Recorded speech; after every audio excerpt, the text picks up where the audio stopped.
সৃষ্টির শুরুতে আমরা একটা সুন্দর পৃথিবীতে বাস করি। চেয়ে দেখো, কত সুন্দর প্রকৃতি তোমার চারপাশে। চলো আমরা সৃষ্টির শুরুতে ফিরে যাই, দেখি বাইবেল আমাদের সে বিষয়ে কি বলে। সৃষ্টির শুরুতে ঈশ্বর আকাশমণ্ডল ও পৃথিবী তৈরি করলেন।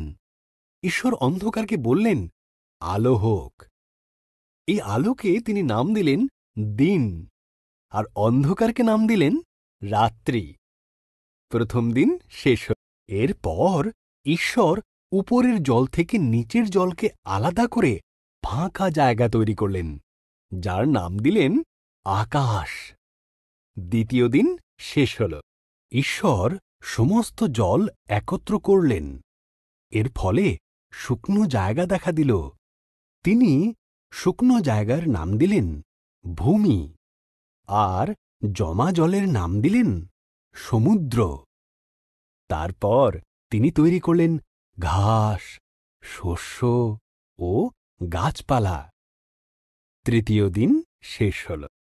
এরপর ঈশ্বর আকাশে বিভিন্ন আলো তৈরি করলেন, দিনের জন্য সূর্যকে আর রাতের জন্য চাঁদ ও তারাদের তৈরি করলেন।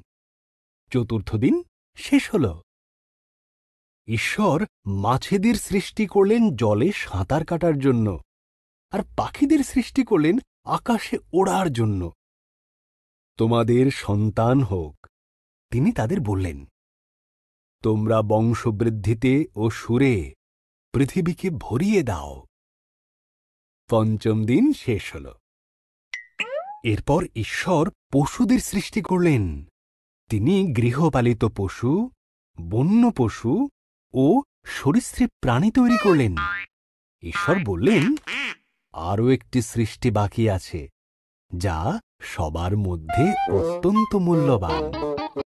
তাই তিনি নিজের মতন করে পুরুষ ও নারী সৃষ্টি করলেন। তিনি বললেন, তোমাদের সন্তান হোক, পৃথিবীর দায়িত্ব নাও, মাছ ও পশু পাখিদের যত্নে রেখো। ষষ্ঠ দিন শেষ হল। এরপর ঈশ্বর দেখলেন তাঁর সমস্ত সৃষ্টিকে খুব সুন্দর।